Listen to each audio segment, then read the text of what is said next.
Hello guys, welcome to my channel T something, and in this video tutorial I will gonna show you how to fix a Windows 11 pointer automatically move it is on. So how can fix this type of error? Let's get started. Before starting of the video, I humbly request you please subscribe my YouTube channel for more updates. So let's start. Okay guys, first of all in the search box type a device manager. Sorry, type a control panel. Go to your control panel.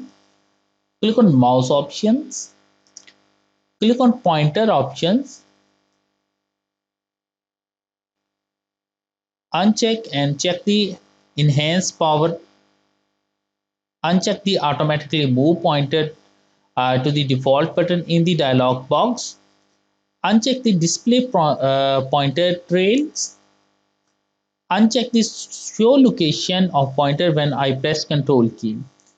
After doing this step, click on apply and click on OK button.